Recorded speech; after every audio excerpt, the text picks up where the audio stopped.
Content warning. This video is not made for kids. It contains fictional depictions of mental illness, fictional violence, and fictional abuse. The fictional characters in this story are heavily afflicted by the things that I have spelled out to you, and some of the inner monologue seems to suggest that they should be getting hurt like this, but that is absolutely not the case. Me portraying this abuse or mental illness is meant to show the audience how the illness or abuse feels inside of the mind of the afflicted person, so they can sympathize and maybe stop themselves from following a similar pattern in the future. Be careful if you're easily triggered. You're most likely about to enter the mind of someone who is heavily afflicted by illness and abuse. Viewer discretion is advised.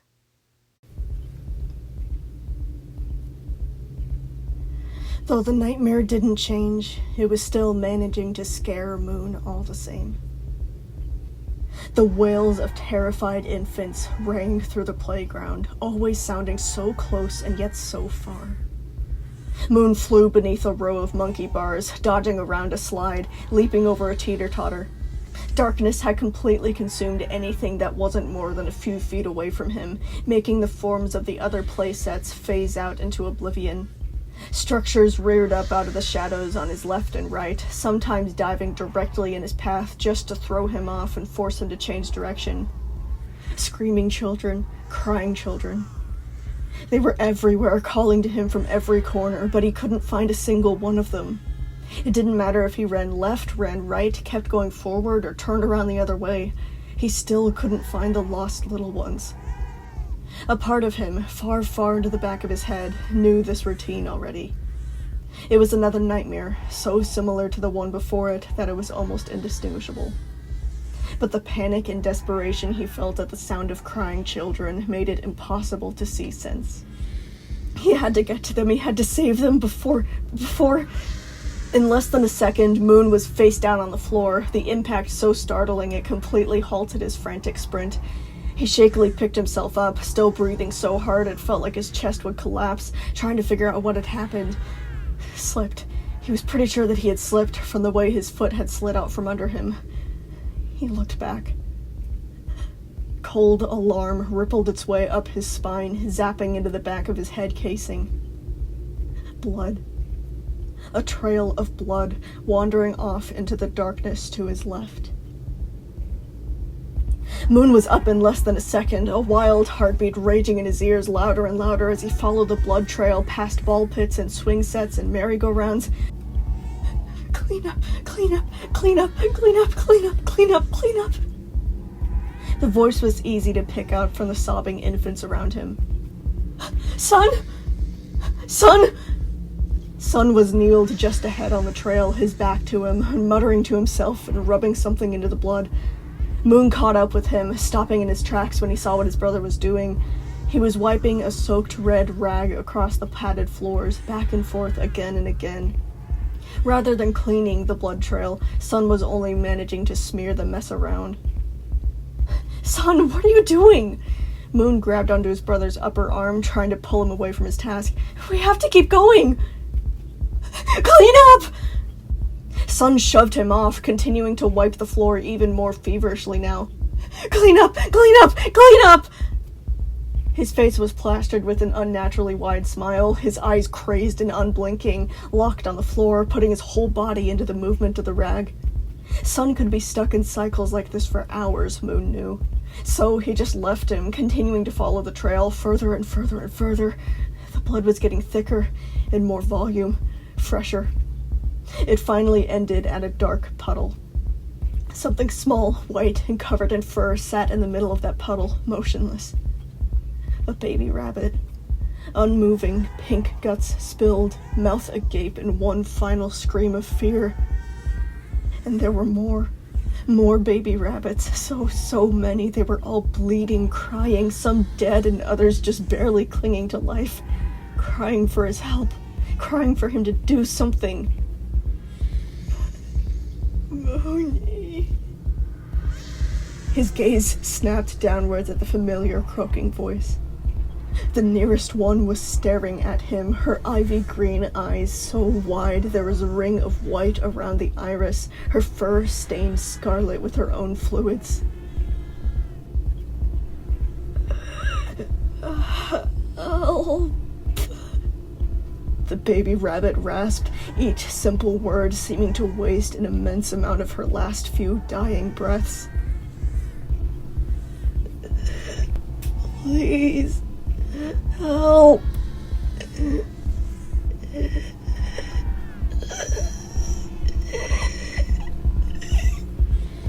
Moon woke up so tangled in his bed sheets they were nearly strangling him. He thrashed around, still in the thrall of the nightmare, thinking that the baby rabbits were crawling all over him. But he soon went limp, staring up at his bedroom ceiling and waiting for the world to stop spinning, gasping and shaking like he had been dunked into an ice-cold tub. The drawings of his kids stared right back, unaware. Did you have that one too? Son's voice drifted to him, his brother's presence warming him up a little. Yeah. Oh. Son seemed to try to laugh, though the pulses of that noise were slow and drooping. At least it wasn't real.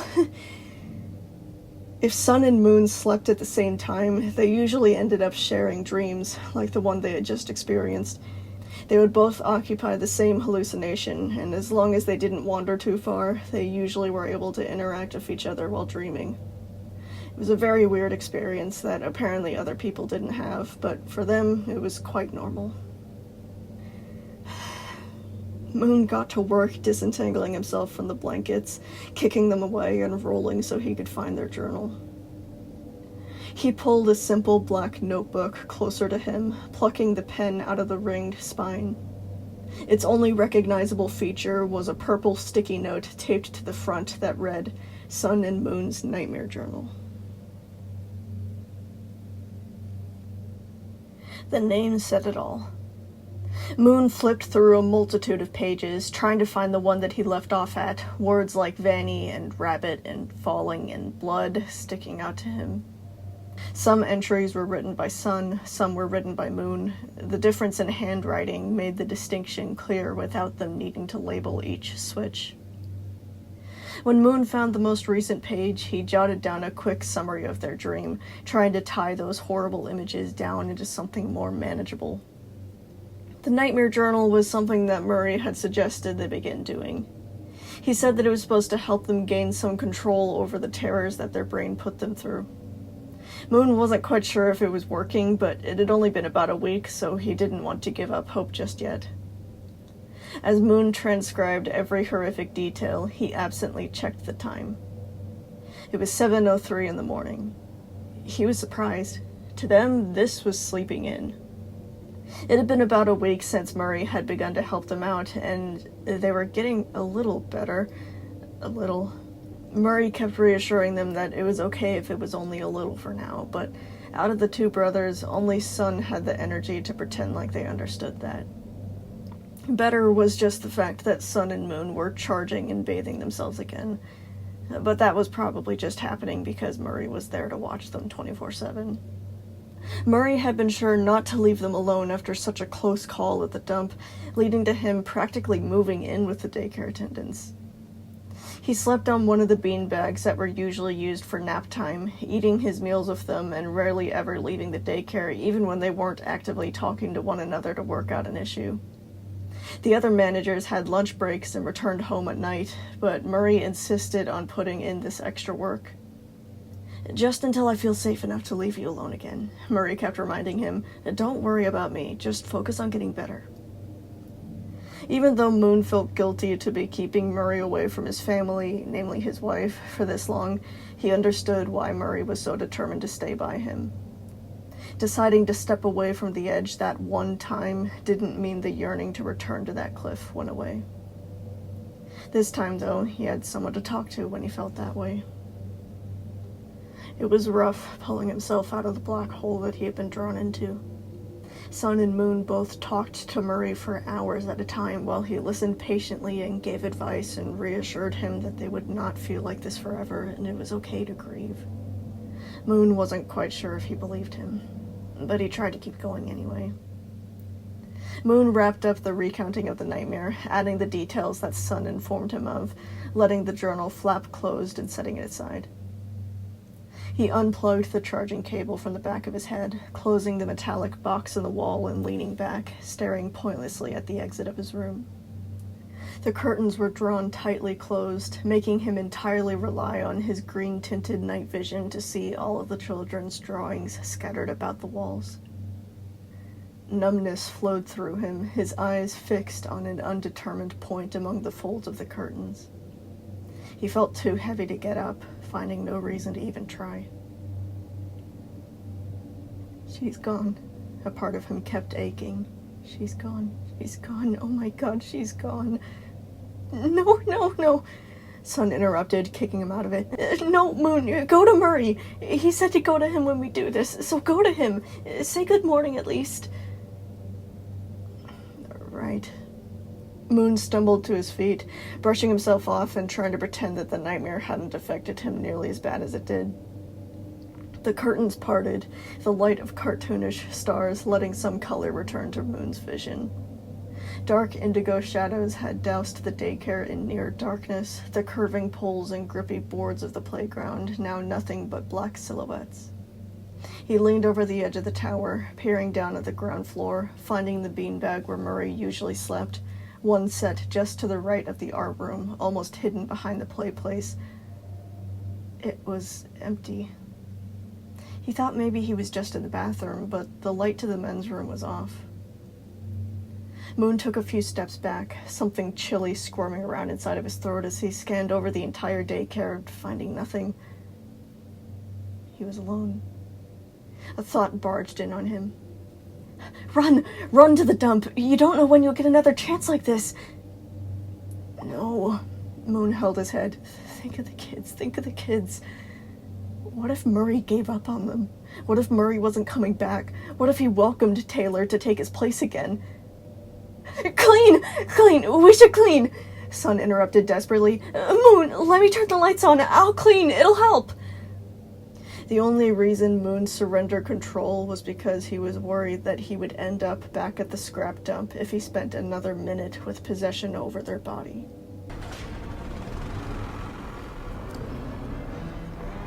When Sun opened his eyes to the glimmering multicolored shine of the daycare, he was buzzing with so much energy it felt like an entire colony of roaches were trapped beneath his shell. Murray hadn't let him finish a proper cleaning cycle in 8 entire days. 8! The daycare was filthy, absolutely filthy. He got up so fast he accidentally banged into the frame of their room's entrance. He barely acknowledged the impact, falling down at the desk and yanking the drawers open, trying to find his cleaning supplies. Sun honestly didn't know why Murray didn't want him to clean anymore. Don't get him wrong, he liked the guy a whole lot. He had saved his life. But every time Sun started cleaning quote-unquote too much, Murray kept telling him that it was unhealthy and he needed to find a distraction that wasn't as stressful on his body. Murray only let him clean one section of the daycare a day. Either the floors, a third of the playground, the art room, a couple of floors of the play place. The restrictions made a complete cleaning cycle of the daycare take forever to get through, and worst of all, Murray didn't seem to realize that each section that he cleaned was dirty all over again by the next morning, making the entire thing pointless. Sun needed to clean the entire daycare multiple times a day for it to count, but he just wasn't allowed to do that anymore, all because he broke his fingers a second time from scrubbing a little too hard while Murray was watching. Sun just did not understand. But he had no time to dwell on that now, because this was his only chance to properly clean his daycare in who knows how long. Just as Sun was about to grab the disinfectant, a loud clack and creaking sound jerked him out of the spiral.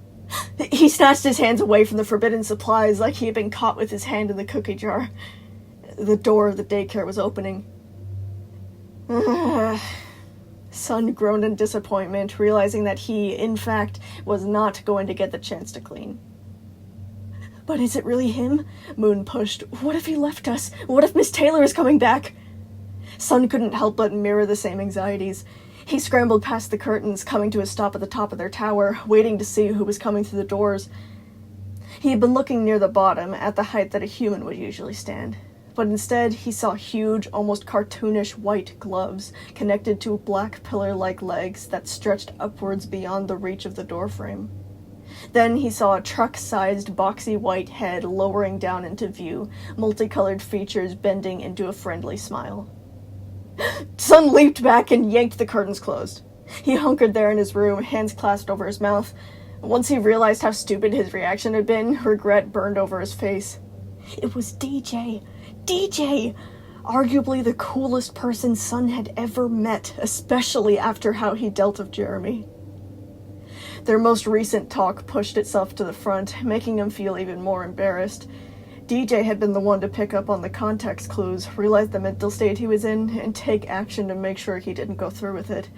Sun really hadn't expected to share an event so personal with someone like him. He slowly peeled back the curtains, poking an eye out to get a look of what was going on out there. DJ still hadn't passed the threshold, but his attention was angled down at two humans, Murray and Ellis, talking to them with his hands. "What is he doing here?" Moon whispered. "I don't know," Sun said, shutting the curtains again. He caught himself beginning to pick at his rays, forcing his hands to pick up the stress ball instead. Murray didn't want him to mess up his rays again, especially right after getting the missing one replaced. Sun just kind of wanted to hide in his room and hoped that whatever they were saying was about to be resolved about him. He was used to interacting with children, not the other animatronics. So why was DJ coming here willingly? "Sun, Moon, a friend has come here to see you." Murray's call put an end to the speculation. Sun paced several tight circles in their room, pulling on his face until the smile reappeared. Once they gathered up the nerve, he stepped out from the curtains onto the balcony, trying to act casual like he hadn't bolted the first time he saw him. He called the ceiling cord to carry him over the expanse of the daycare, touching down on the stairs, slowing down the closer that he got to the guests. Murray and Ellis stood on either side of DJ, who still hadn't entered the daycare. Sun wasn't sure if he could even fit through the doors in the first place, but nevertheless, DJ was wearing a polite expression when he turned back around, lying down with his gloved hands folded neatly in front of him. Sun just kind of froze, the fog in his head clearing slightly the longer that he blinked up at him. DJ was so colorful. His features, his nose, eyebrows, cheeks, headphones, they were all painted in pastel shades of pink, blue, and green. A colony of bright rainbow freckles dotted over his face in a dazzling array like a spray of glowing confetti. It was beautiful. Why hadn't he noticed that before this? Once Sun realized that he was staring, he quickly began to sign an apology with shivering fingers. I'm so sorry. I didn't mean to jump and hide like that. It was so stupid. DJ laughed, if it could be called laughter, that is. The hiccupy movement was there, but the sound was translated into a chiming series of notes. He signed back to him with his big, gloved hands. No, it's alright. I didn't realize I would startle you that much. Sun was becoming painfully self-conscious now. He probably looked like a wreck. Something's come up, Murray told Sun, snapping his focus back down to earth. Murray had his phone in his hands, giving it nervous glances as he explained. My mother fell and broke her hip, and me, Oliver, and Briar want to go and see her for the surgery, to support her and all that. The hospital isn't very far, but I was worried about leaving you alone, so DJ said that he would be okay with spending the day with you to keep you company. Both Murray and Ellis seemed in a bit of a rush, fidgeting with their hands and shifting their weight from foot to foot. Okay, Sun said, the nervousness skyrocketing at how fast this was all going. Sorry, I know that this is sudden, Murray sighed, but are you okay with this arrangement? I could maybe figure something else out if you don't want DJ here, but... No, it's okay, Sun interrupted. DJ's fine, it'll be fine. I understand, go see your mother. Thank you, Murray breathed, the two men already backing out the door. Just think of it as a play date. Do whatever you want today. Just, if you start feeling bad and don't want to talk about it to DJ, write it down and wait until I come back, okay? I should be back by tomorrow. Okay, Sun said, barely getting time to wave as they disappeared out of the exit. Okay, bye!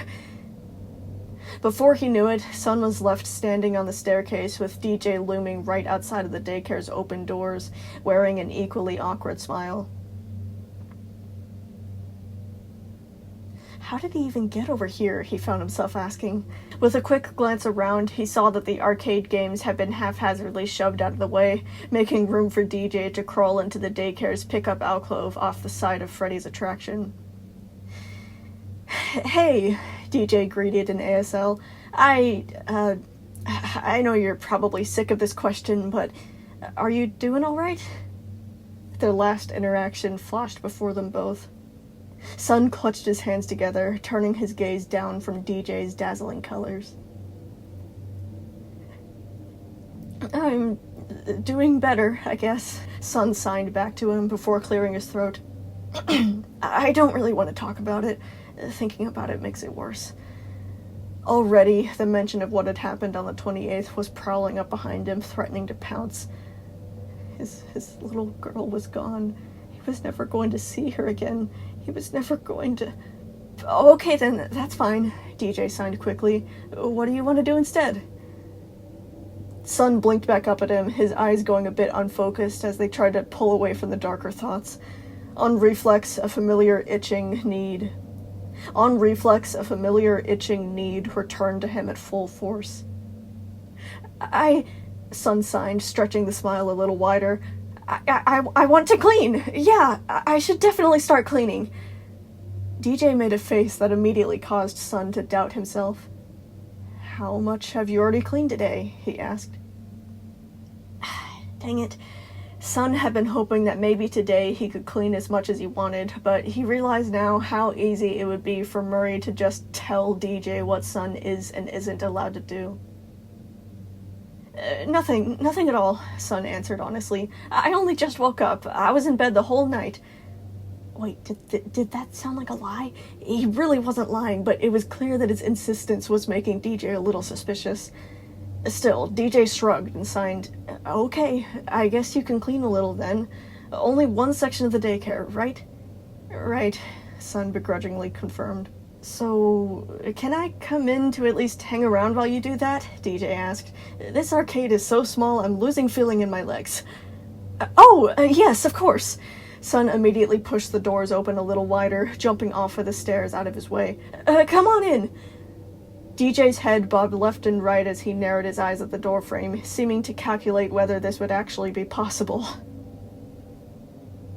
The entrance to the daycare was one of the largest sets of doors in the Pizzaplex, but that didn't exactly mean it was built for DJ to casually pass through every day. DJ decided to slide his arms in first, gripping his big, gloved hands against the stairs while trying not to crush the safety railing. His head passed through the door easily, but he got caught on the width of his shoulders, struggling a bit and angling himself diagonally so he could squeeze through. One by one, the back segments of his centipede-like body squirmed into sight, and DJ finally popped into the open air of the daycare, landing with a loud thud on the rubbery blue floor. DJ shook himself off, then straightened up, his dazzling array of beautiful colors seeming to brighten along with his grin. "The ceiling is so high," DJ signed to Sun. "I can stand up all the way. This place is great." Sun chuckled, scratching the back of his neck. "Oh, thanks." He hadn't really recognized how different this would be from DJ's experience in, well, every other room he had ever encountered. However, before he could get too happy about that, embarrassment dampened his thoughts. Every imperfection in the daycare stood out even more against DJ's colors. There were so many germs hiding in the crevices and cracks, Sun could feel them all, every single one of them, prepared to humiliate him in front of DJ. DJ's eyes casted around the daycare, and a pit opened up in Sun's chest, waiting for him to change his mind and leave. Instead, though, DJ signed, "What is there to clean? The place looks fine." Sun was stuck on the response for a few seconds, trying to figure out whether it was supposed to be sarcasm or just casual politeness.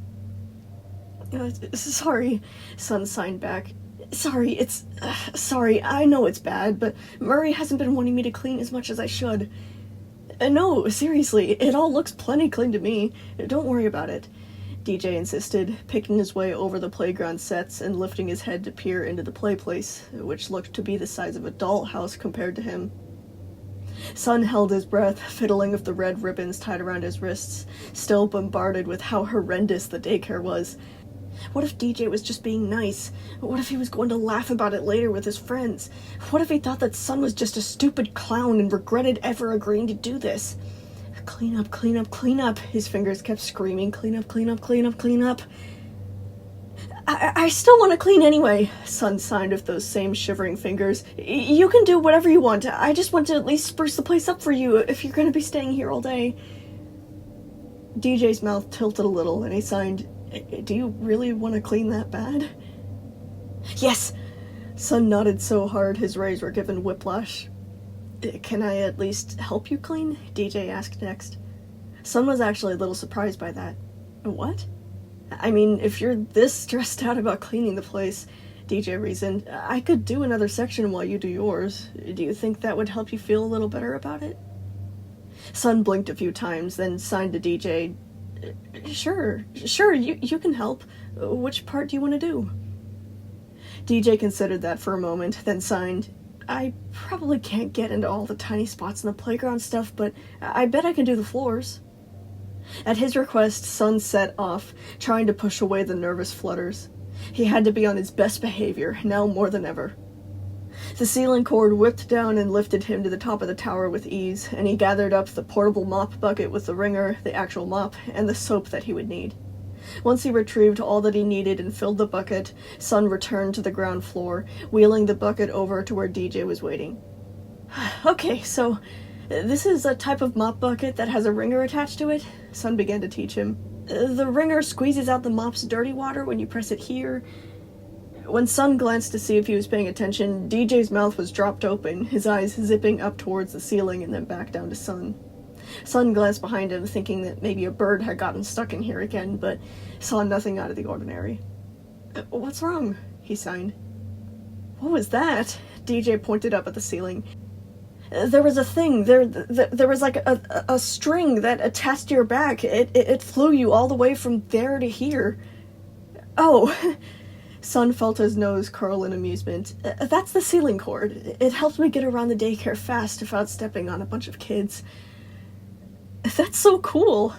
DJ beamed in a way that made Sun's rays lift slightly. "I didn't know you could fly in here." "Fly? Yeah, it's basically flying," DJ signed. "How come no one ever told me about this?" DJ shook his head, lowering his attention back down to the supplies.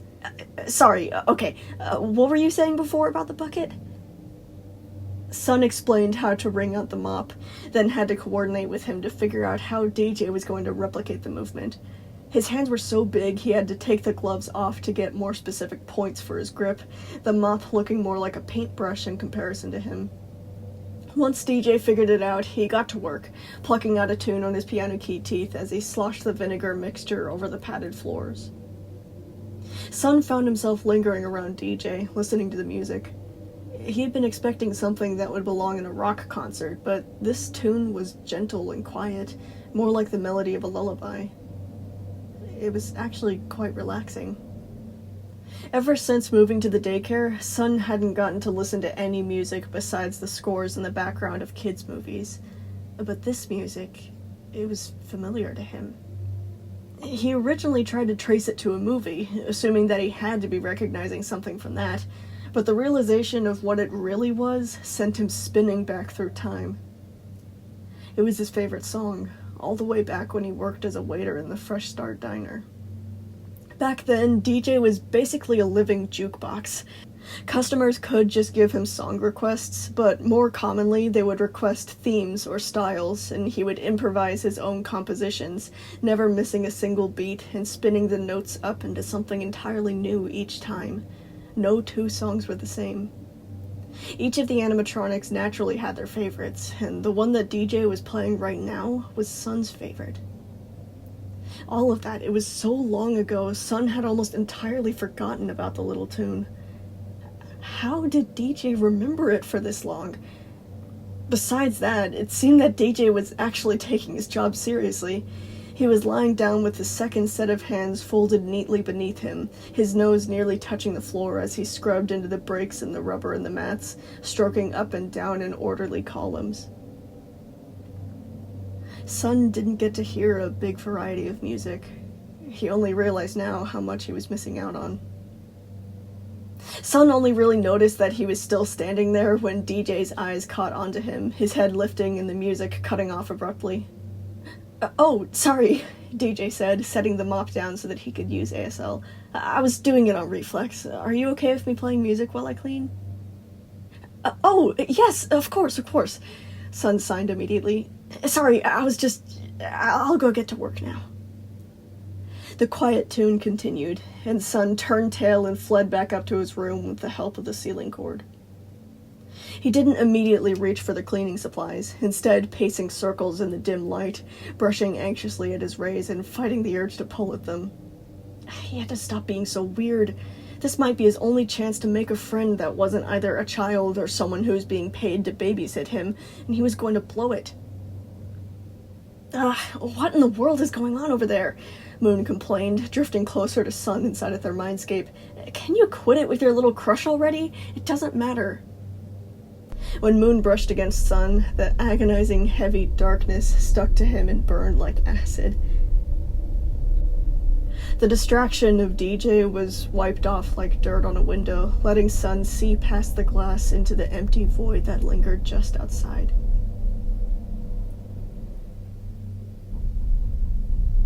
He still couldn't believe Fanny was gone. He missed her so much. He wanted to jump again. Everything else around the two of them began to feel irrelevant again, unimportant, far away. Jump. Clean up! Sun shrieked aloud before snapping his mouth closed in shock at himself. Moon peeled his thoughts off of Sun, profusely apologizing. Oh, sorry, I didn't mean that. But Sun was already launching himself towards the desk, tugging the drawers open so hard they nearly came flying out, gathering up an armful of cleaning supplies and making the ceiling cord yank him up out of his room like a fish caught on a hook. He couldn't think about all that. He couldn't start thinking about all that. He had to clean. Sun dropped himself just beside the ball pit, barging into the art room and shakily sorting through the items that he had senselessly grabbed. Okay, focus. Disinfectant, paper towels, go. He began to scrub along the counters that lined the walls, spraying and wiping, stopping at each sink and grinding the towels along the faucet, handles, bowl. He had to take out each drain cover, wash it over with soap, and then screw it back in before moving on to the next one. Clearing out the art room was always the toughest place to do, and normally he would be getting black gunk that resembled liquefied leech skin that had been rolled in glitter, the buildup of washed-off paint from all of the children's arts and crafts, including the ever-present sparkles that they poured over everything that they worked with. But there wasn't any of that here anymore. The sinks were all still shining, the counters spotless, just as they had been the last time that he had gone over them. But that didn't matter. His brain wouldn't properly compute that the sinks had already been cleaned, instead making him keep going, scrubbing away germs, so many germs. There were still germs, and he had to just keep scrubbing. He was alright. He was fine. After he got this abhorrent mess cleaned up, maybe then DJ would forgive his initial filthiness. Maybe he wouldn't gossip to the others about how weird and broken the daycare attendant was. When he was done with the counters, he moved on to the tables, wiping over the tops and the benches and even the thin black support beams keeping the structure steady. He washed out the pencil cups, the brush cups, the marker cups over and over again, more and more, clean. He finished up by mopping the floors with a second mop and bucket set similar to DJ's, back and forth until the smell of vinegar burned through his nostrils. And so, the art room was done. He felt like a toy train that had just been hurtled over the suspended edge of a broken track. He wanted to keep going. He wanted this familiar cycle to continue. The urge was stronger than the urge to charge or breathe or even blink. His chest was heaving, his arms were quivering, the tingling in his spine was getting sharper, like nails slowly being driven into his metal. Don't, Moon warned him sternly. For the love of God, don't keep cleaning, you're gonna hurt us again. Sun felt a slice of guilt at that. He hadn't just broken his fingers on the day that they had almost jumped into the scrap dump. He had also broken them the next day, leading to Murray's decision that it wasn't healthy for him to clean the daycare nearly as often as he did. Sun had promised that he would not break them a third time, but that conversation was feeling distant now, distant and small. He could do more today, so much more today. If he just kept working, he could get so much done. He would get so far ahead, he wouldn't even need to look back. It would feel so good to have that much work done. Surely that goodness would make the pain worth it. A few quick notes shocked him out of it. Sun whirled around with a gasp, blinking up at DJ, who was staring down at him with his brow knotted up in concern. How had Sun not heard him approaching? Was he really that out of it? Instead of addressing whatever judgment was going on inside of DJ's head, he signed to Sun, "Man, you're fast. Looks like you finished the art room already." "Oh, yeah," Sun signed back. "That means you're done for the day." DJ visibly perked up, playing congratulatory chords. "Yeah," Sun sagged a little at that reminder, the pressure growing. "I'm not quite done with my part yet, but you can go ahead and do whatever you want now, I guess." DJ signed, reaching to the mop again. "If you need anything, just come and give me a tap." "Sun," Moon warned. But Sun could not resist at least trying. "Can I start cleaning the playgrounds next?" Sun asked. DJ hesitated, putting the mop back into the bucket and signing, "No, you don't have to work for the rest of the day. You're done. You can just do whatever you want now." "But I want to clean," Sun signed slowly, trying to keep the jittering desperation from showing. I want to clean the playground, and I'll be doing something productive, so why can't I just keep cleaning?" DJ grew more firm at that, making Sun lower his head. "I'm sorry, Sun, but Murray said that he doesn't want you cleaning too much." "But it's not too much," Sun argued pitifully. "It's just one more thing, and I like cleaning." "Yes, I know that you like cleaning." DJ still didn't budge. "But it's gonna hurt you if you do it too much. Here, you should find something else to do, so you can relax and get your mind off of it. What sort of things can we do around here besides cleaning?" Sun just wanted to keep insisting that cleaning the daycare wasn't bad for him, but he didn't want to challenge DJ's verdict. So he listed off, before we just took care of the kids, but Murray's been getting us into reading and drawing. We've been using the TV in the art room." "You have a TV in here?" DJ's face lit up with interest. "Yeah," Sun replied. "We have it for movie time with the kids, but I guess we can use it ourselves." "That's awesome!" DJ jumped up on all 6 of his legs, signing, "I've never gotten to watch a movie before." "You haven't?" "I can't fit in the theater with the others," DJ explained, "but if you have a TV in here, that'll be a great first activity together." He circled back around towards the mop, continuing to work with a new vigor. "Here, how about you pick out a movie while I finish up, and we can watch it together?" Even though DJ was now poised with the mop, he still waited for Sun's approval of that plan. Again, Sun still wanted to find some way to convince him that cleaning all day would be more fun, but a part of him kinda did want to watch a movie with DJ. An odd giddiness rose inside of him, completely distracting him for a few moments. He was going to get to spend time with DJ. DJ! When Sun sensed Moon's puzzlement, he became aware of the emotion bubbling in him, snatching it away from his brother to try and hide it, flushing from embarrassment. He had no idea what was going on with him today. But it actually felt a little good. It felt good to feel something other than grief and loneliness. Maybe this really would help. He tried to shake all of that off, turning his attention to tracking down the TV's remote. Sun found himself stuck in front of the TV after it had powered on, the remote in hand and the various movie titles lined up for him to pick from. This TV couldn't be operated like a normal one. He couldn't tune into the news or get any typical services like Netflix or Hulu. Instead, the TV only had access to kids' movies, both bad, good, new, and old, all of which he was very familiar with. But even though he was staring straight at the titles that he had grown familiar with over the 2 decades he had spent in this daycare, he couldn't actually absorb what any of them meant. Instead, he could only think of all the germs hiding in the playground. It was like he could feel them, feel every single microscopic invader, slimy and squirmy and prickly, crawling across every open surface, wriggling their way into every little crevice and rooting themselves deeply into the rubber and plastic. His fingers began to twitch, an itching fire coursing up his arms. He had to scrub. He had to scrub them away. He had to scrub before... Out of nowhere, a title stuck out to him. Wally. A pang in his throat threatened to bring him down to his knees. Because of course something tiny like that would remind him of her. Of course. Wally was Vanny's favorite movie of all time. She had been absolutely obsessed with it when she was little, always voting to watch it during movie time even when all the other kids were already sick of it. Why did he keep finding things that made him remember her? He wasn't even supposed to feel like this in the first place.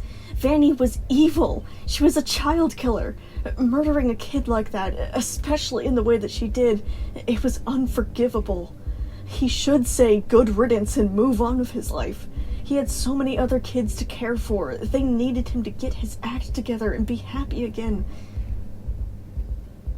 He caught himself pulling on his raise, so he hit himself in the face and turned to look back at the rest of the daycare. Had to clean up. Son, please don't, Moon begged him, bracing for it. We need to write all this down, remember? Murray said to write it down when we feel this way. I'll write it down later after I clean, Son said, his voice cracking from the strain. I need to.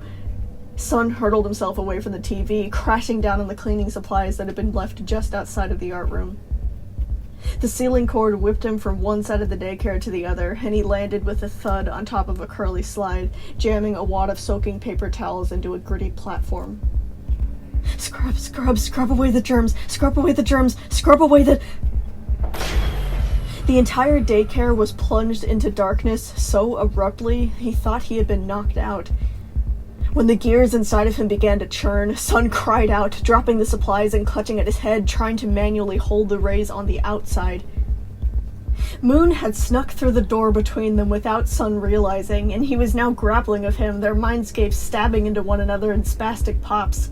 Son couldn't help but scream in pain as every little moving part inside of him began to grate and grind against each other, one half of him trying to slide out into the open while the other half struggled to stay closed.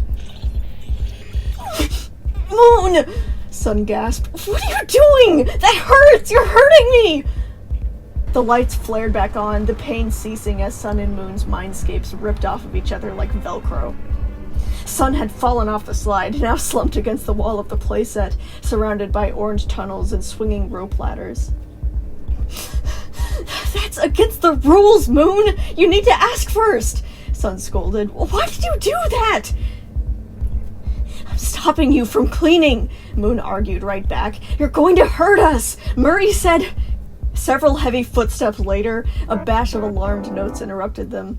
Son creaked his neck back to see DJ towering over the playground, a stern frown marking his colorful features in a way that made Son immediately feel ashamed. Son, what are you doing? He signed bluntly. Even the idea of his disapproval was making Son sink down in shame. He gathered himself to his feet, slouched low with his hands pulled up tight to his chest. His mind spun as he tried to conjure the words to explain what was going on inside of him, the itching, yearning pressure only increasing the longer he stood there in the germ-filled playset. Please, you don't understand. I need to clean. Why? Because the daycare is filthy! Son signed with shaking hands. There are germs everywhere, don't you see? I need to clean. I need to... But the daycare isn't filthy, DJ signed slowly, taking another look around. Son, the daycare isn't getting dirty during the day. There's no kids here. You don't have to keep cleaning if the kids aren't making it dirty.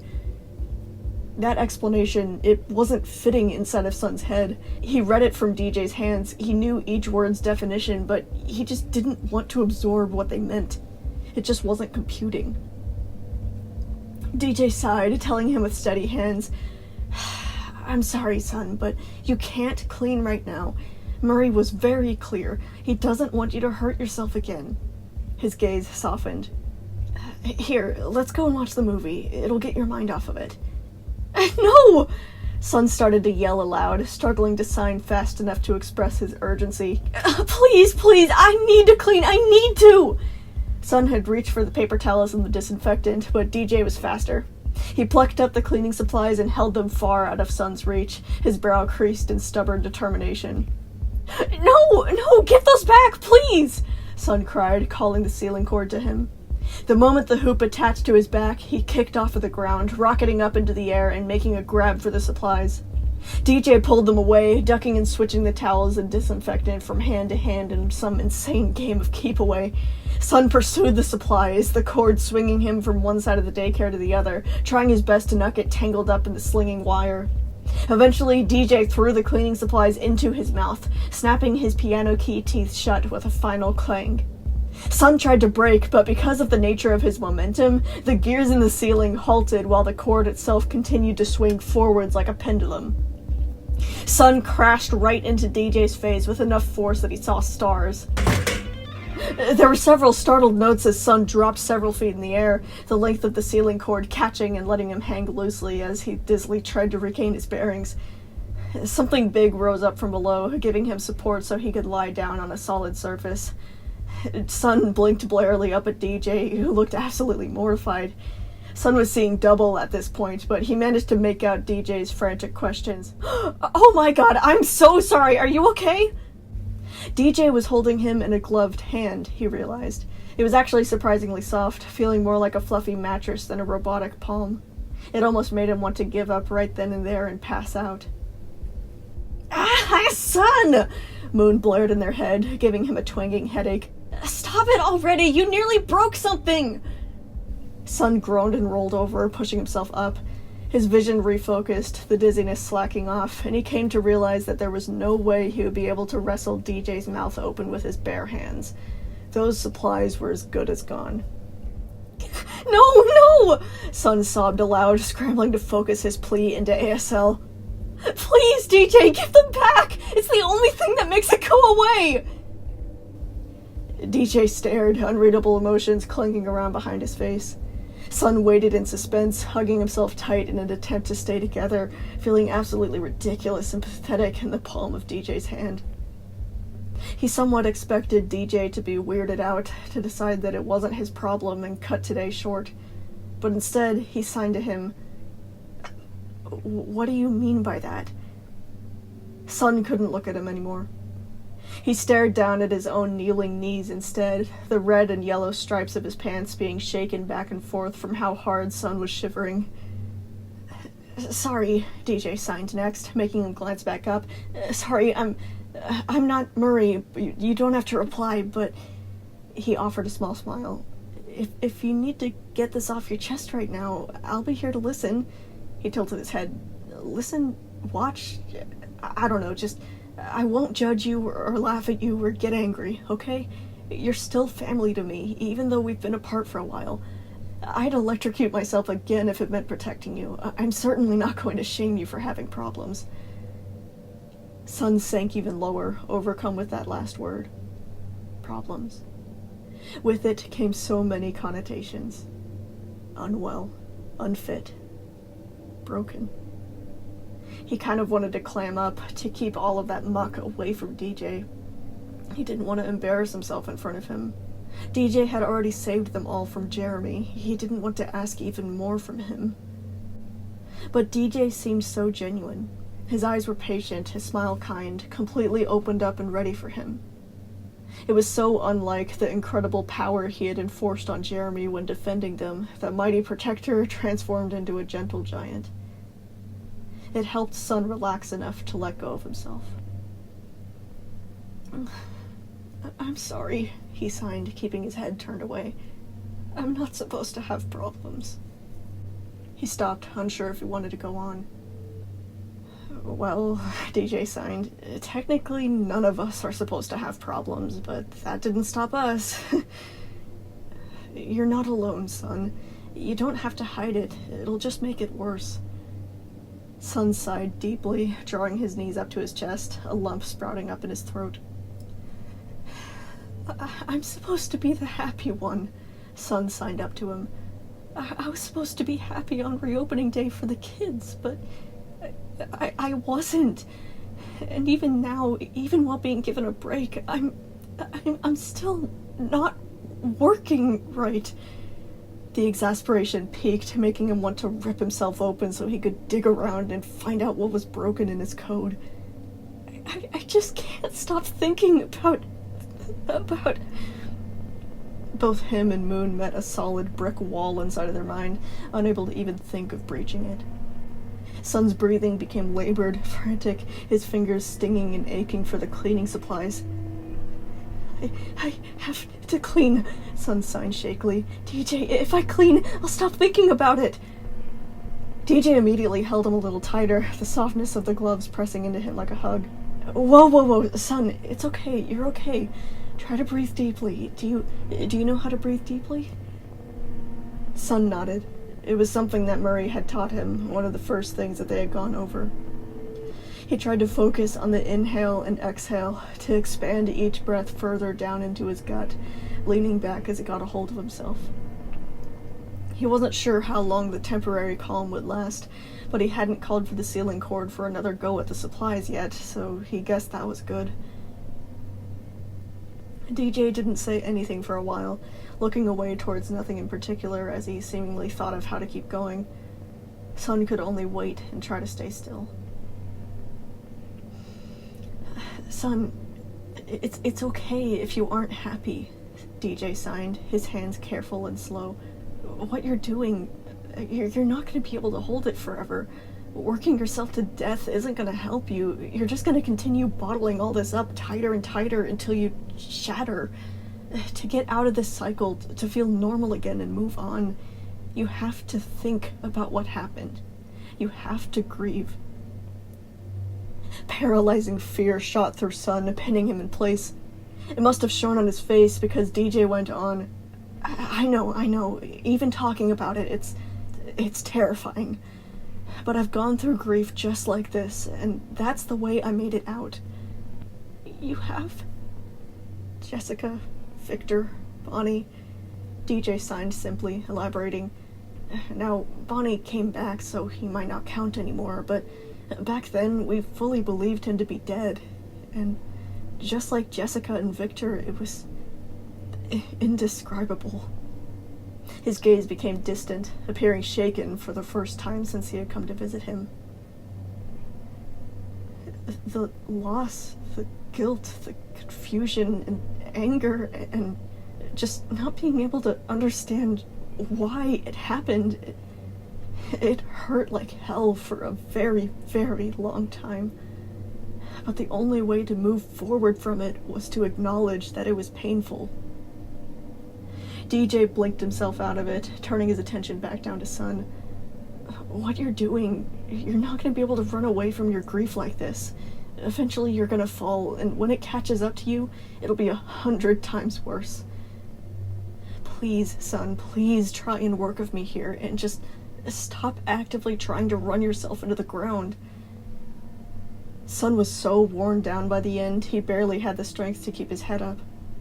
The reality of his defeat was beginning to close in, the repetition of the advice beginning to make the actual message sink in. Murray's been saying the same stuff, Sun signed. I didn't want to listen, but I'm so tired, DJ.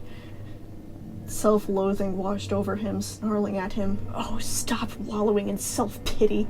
DJ has better things to do than listen to you whine about how bad of a parent you were. Stop, he whispered aloud, smacking at the side of his head. Moon was sensing his distress, trying to comfort him, but he didn't have anything to help him with. He was being attacked by the same exact thoughts, and it was impossible to focus on defending each other when they could hardly defend themselves. Hey, please don't pull on your rays, DJ said, tapping a humongous finger against Sun's elbow. Sun forced his hands back down to his knees after signing a quick apology. It's alright, I'm just trying to make sure you don't mess them up again.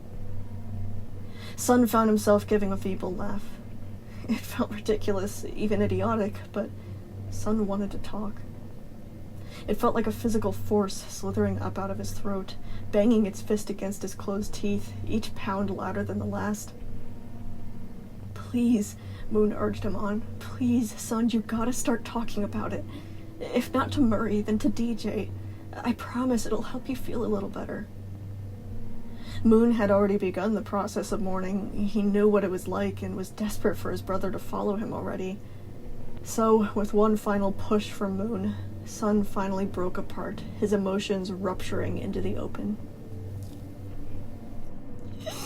I miss her so much!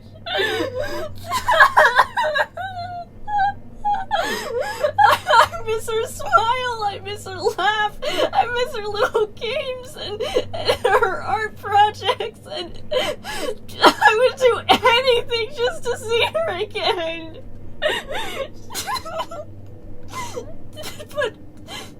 But that's horrible, isn't it? She's evil. She's a murderer, a child murderer. I should hate her. I should just disown her and move on, right? But I can't. I just can't. He had to actively stop himself from reaching to his rays again, the flickering in his eyes getting so rapid it felt like he was going to have a seizure. She was my little baby. I know she wasn't actually my daughter, but I raised her, I cared for her, I loved her, I thought of her as my own. I watched her grow up, and I was so proud of her. I was so proud of her, DJ. I thought that we were in the clear. She had gotten all the way through public school, through college. She was an adult already. She was all grown up. I thought my worrying was over, and then she...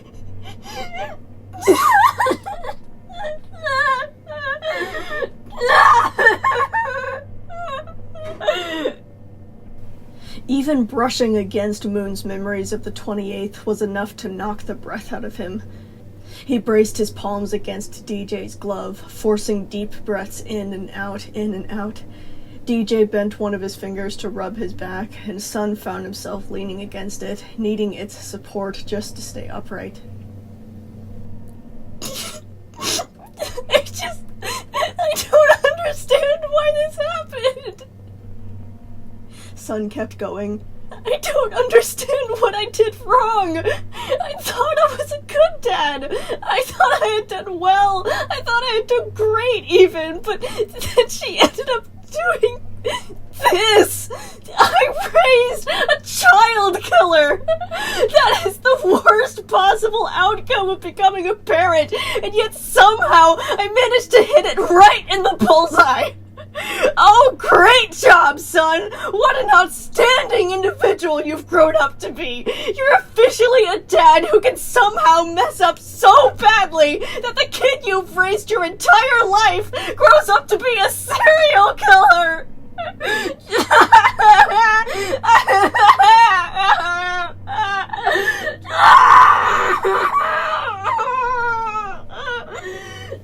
Sun was laughing hysterically now, a jacked-up sound that contorted into hacking sobs, dragging him all the way down until he screamed into the muffling surface of DJ's palm.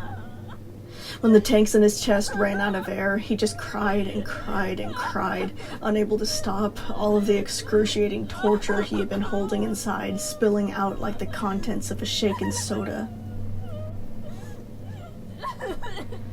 He was only able to huddle there and do that for a while. DJ, at some point, lied down and pulled Sun into the side of his face, the closest thing that a machine as large as DJ could get to a hug without squashing him.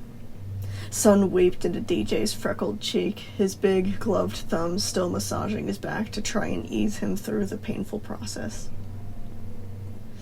Not all of the emotion left his body. He wasn't sure if it would ever leave, no matter how long he did this. But eventually, he began to exhaust himself, the pressure going down, his cries shriveling into whimpers and hiccups. Almost completely quiet now, Sun stared blearily at the floor, an odd dullness tingling through him. He was still hurting, but it wasn't as intense, not as chaotic and uncontrollable. Better? DJ asked.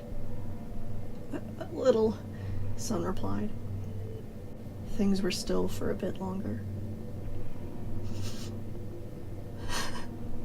I shouldn't be a daycare attendant, Sun eventually signed to him, drooping further with each passing second. What? DJ pulled away enough to properly see him. I failed.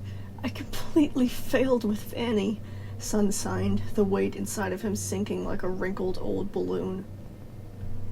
What if I'm doing something wrong and I just keep on messing up the rest of the kids? What if they all grow up to be just like her, all because of me? What if I'm just going to keep raising little murderers? Sun, the things Vanessa did weren't your fault, DJ began, but Sun interrupted. I know, they weren't my fault. Murray's been trying to tell me and Moon the same thing, but I just can't stop doubting myself. After what happened to James, it's too risky. What if it happens again? Son, wait, please.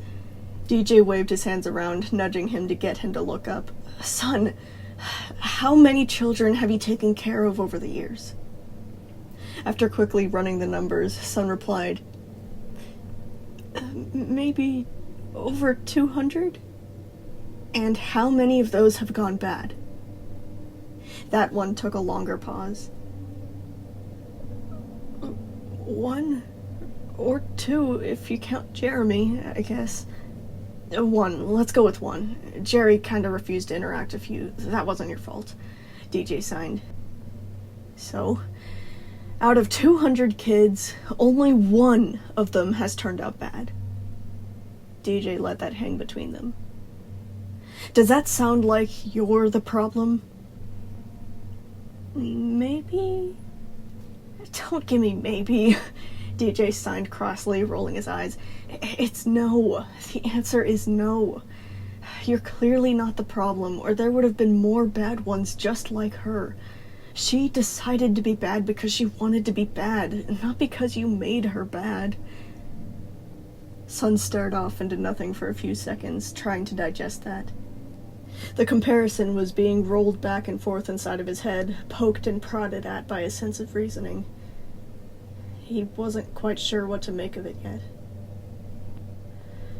And, on the other note, it's okay if you miss her, DJ went on. Son was shaken from his thoughts. What? The things that you were saying before, DJ elaborated, about feeling bad because you miss her. I mean, she did do something horrible. There's no excuse for what she did to James, but you're allowed to mourn her death.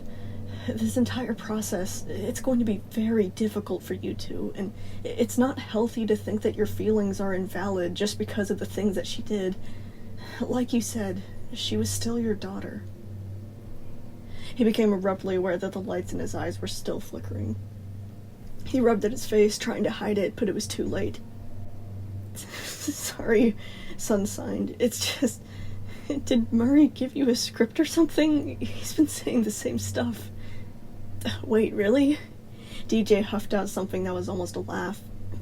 Well, maybe that means you should be listening, then. I'll try, Son promised, his rays pulling back so far they were almost touching the back of his neck. Son absently picked at the bells around his wrist, taking the time to soak in everything. His chest was still throbbing of pain at the memories of Vanny, but he was also a little relieved, and so was Moon. Thank you, he signed. No problem. DJ sat back, opening his mouth and letting the cleaning supplies drop back into his open hand. Son's fingers reflexively began to twitch, the urge frightening him enough that he signed to DJ, We should go watch the movie. Really? You don't want to talk anymore? No, I don't want to keep cleaning, Son explained, but I also really want to, but I don't. It's really confusing. I need a distraction. Watching a movie sounds like a good idea. Oh, okay, I get that. DJ lifted himself back off the floor with a big heave, saying, Let's get going then. Despite his breakdown, the rest of his time with DJ was really nice. DJ was absolutely fascinated by the TV, while also clearly trying to keep down his excitement so it didn't look like he only wanted to stay in the daycare for the movies. Son still hadn't picked out something for them to watch yet, but since DJ mentioned that he had never actually watched anything before this, Son knew exactly what they would be doing for the next 5 hours. Toy Story? DJ questioned after Son announced his choice. Oh, I've heard of that, yeah. The 7th one is coming out soon, right? Oh, no, we are not watching anything past the 3rd one, Son insisted, getting riled up instantly. No, everything beyond the 3rd one was a disaster. We are only going to be watching the first 3. He worried for a second that maybe he had been too aggressive, but DJ just chuckled again. Okay then, I guess you're the expert. They started up the first Toy Story, and DJ was instantly amazed, unaware of how unimpressive the animation was compared to a modern movie's quality. Still, Sun figured that it was better this way. He would be able to witness the progression in technology as they went through the trilogy. There were a few points in the movie where Sun felt the itching in his hands come back, but each time Moon aided him in his head, both of them just trying to forget about it and focus on the story. DJ absolutely relished in the takedown of Sid, saying that the first movie was really cute and he loved it. They went on to the second one, which DJ seemed to enjoy even more than the first. Time seemed to slip by as they sat and watched the progression of the plot, their occasional commentary feeling more and more like a natural conversation with each exchange. It only really dawned on him near the end of the second movie that Sun was enjoying himself so much that he really didn't want DJ to leave at the end of the day. He was making him feel warm and fluttery inside every time that they talked, and Sun found himself watching DJ more than he was watching the movie. It was something about the way that his eyes glowed as they took in what was going on, the way that they traced over every little detail of the animation, truly paying attention and seeming genuinely interested in something that the kids usually yawned at. And his smile. It was something about his smile, the way it pressed up into his colorful freckled cheeks, easily hanging there without force or exaggeration. Sun had been expecting for DJ to want to leave as soon as possible, but it really didn't feel that way anymore. He seemed to be the only animatronic who actually still wanted to be friends with him. Except for me? I'm here too, you doofus, Moon butted in. Sun grew flustered. Hey, don't listen in on my thoughts. How am I not supposed to listen in on your thoughts? You've been gushing about DJ for the past 45 minutes. Oh, shut up. You shut up. Maybe I will. Good. Sun purposely faced away inside their mindscape, trying to keep himself far enough away that Moon didn't overhear everything that crossed his mind. They couldn't truly split themselves in their head, but if they pulled away from each other enough, specific trains of thought became muffled and harder to catch. Okay, now this Toy Story, Sun signed when they made it to the third one. This one is my favorite in the trilogy. In fact, it's my favorite out of all movies in general. Wait, really? Yep. I find it extremely relatable, especially a very specific scene, and you're probably going to understand the moment we get to that part. That's all I'm going to say. Alright, I'm ready for it. Sun was more than nervous about DJ's reception of the third movie, seeing as Sun regarded it so highly, but luckily DJ seemed the furthest thing from disappointed. By the end of the movie, Sun was surprised to glance over and see DJ blinking rapidly, the lights in his eyes flickering. When he noticed Sun watching, he quickly started rubbing at his face, trying to cover it up, but Sun signed to him. No, it's okay. Everyone cries at the end. I'm crying too, and this is my 33rd rewatch. I didn't expect that to hit so close to home, though, DJ signed, seeming a little more composed now. I mean, not just the daycare part, but sometimes I see new kids come in, and I look up and see that their parents are people who I swear were the birthday boy a week ago. But I guess that's just going to keep on happening. We're all getting older by the second. Sun nodded sadly, reminded of dozens of examples from his own slice of the Pizzaplex. You know, sometimes I wonder how much I actually mean to the kids, Sun began to sign. Like, when they finally grow out of the daycare, will they miss me? Are they going to still care about me once they're an adult? I certainly still care about them. I mean, this daycare, this is my entire world. The little ones are literally my life's work. But am I just an old toy to them? Exactly! DJ nodded eagerly. Exactly! It's like, I'm alive, and I care for them a whole lot, but do they even know that? Do they care? Or will they just move on once they're too old for birthday parties? I can't believe we're having an existential conversation about Toy Story, but that's our reality. Sun laughed with him, rubbing the back of his neck in embarrassment. Eventually that faded, and both of them were left staring at the end credits, watching each name scroll by in one monotonous list. There were so many people listed there, not a single one could be singled out as an individual. Sometimes I wonder if I'm going to be alone forever. Sun signed. Moon's irritation rose at that, and he quickly tried to remedy what he had said. I guess technically I am never going to be alone.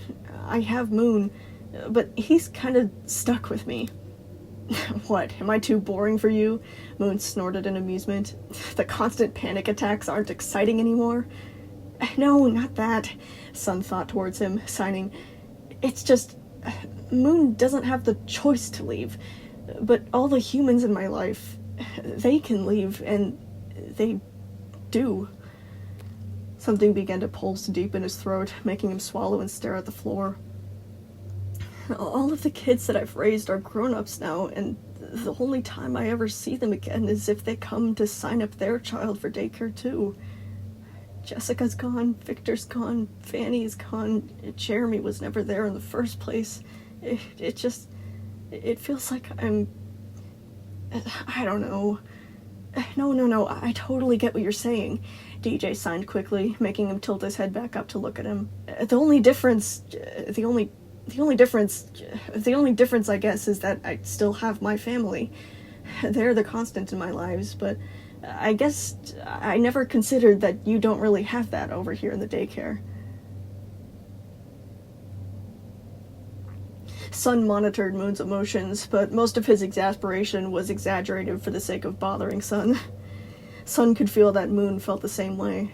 They got along fine, but they didn't just want to be each other's only source of friendship and support in this robotic life.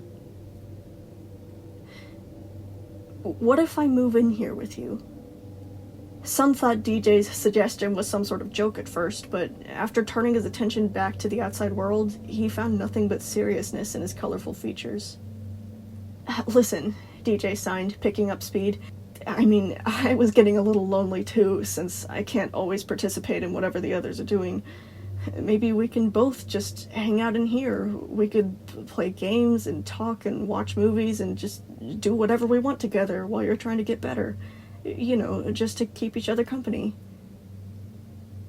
A golden beam of hope shone from within Sun's chest, a fluttering excitement rising up. Are you sure? He asked. DJ nodded. Of course, it'll be fun. And I bet having someone else around, especially another animatronic, could help you have another person to lean on, you know? You need all the support you can get, and I don't think Murray can just live here 24/7. Yes, Sun's soul cheered. Yes, 1,000 times yes. But he tried to tie himself back down and stay calm, not wanting to ruin it. Instead, he signed. We should probably ask Murray. Oh, well, yeah, sure. DJ waved that off. We'll run it by him and see what he thinks. I just thought of bringing it up, since I felt like I could probably help out around here. Sun couldn't stop smiling up at DJ, his nerves rocketing sparks all over his body. DJ actually wanted to hang out with him? Permanently? Even after getting along fine this morning, the concept that someone as big and cool and pretty as DJ would want to move in with him was unfathomable. At this point, Sun was doing his absolute best to stop himself from jumping up and down and screaming. Oh my god, can it please be my turn already? Moon groaned, interrupting his inner celebration. Sun checked the time, trying to keep his disappointment from setting Moon off. He was right. Sorry, Sun signed, breaking the comfortable silence. It's almost 12 o'clock. It's Moon's turn. Moon's turn? I get control during the morning, and he gets control during the evening, Sun explained.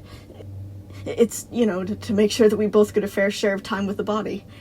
Oh, okay, that makes sense. DJ got up and stretched, arching his back until Sun heard a few pops. Go ahead then, don't mind me. Sun blew out a breath, turning off the TV and stepping out into an open space, lying down on the floors.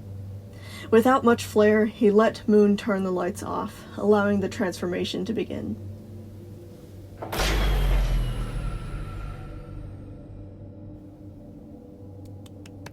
Woo! Sun has a friend. Okay, so, first of all, everyone, shut up. Okay, listen. Listen here, listen. This episode was on time, okay? It was on time. This is my attempt at gaslighting, okay? It was on time. This is Sunday. It's Sunday. Your calendars are wrong. It's Sunday, okay? It's Sunday. I'm right, you're wrong. It's Sunday, okay? Okay, I'm sorry. I am a day late. I'm sorry. I'm aware of it. The reason why I'm a day late is because I am animating something, and I like, because I'm doing hand stuff, I like had to calculate how much of the week I had to spend on. Oh, we have a little kitten. Hi. Okay, my cat's gonna be wandering around the thing. So I had to calculate like how much of my hand time should be used on animating, and then figure out when I should cut that off and start working on the episode.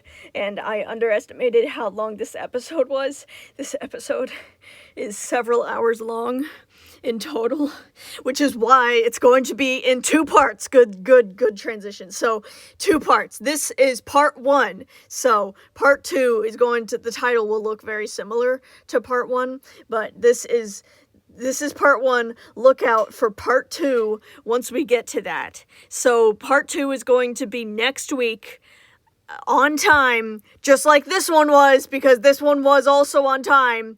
Okay, we didn't lose our streak. We're on time. So look out for that. And also, before you leave, do remember to do your public duty and like the video and comment about your favorite part. It doesn't have to be a super extravagant comment or anything like that. It could just be like a few heart emojis or something. Just anything to boost the algorithm to help me out, because I really appreciate it, and it really helps me out. So thank you so much for all of your attention and love and support and all of that. It really helps me out and keeps the motivation to keep going. So thank you all for watching this far. The next part of this episode will come out as if it's just the next episode, so it'll come out in 2 weeks. And I think that's all I have to say. So thank you for liking and commenting and all of that. Thank you. I love you guys. So bye.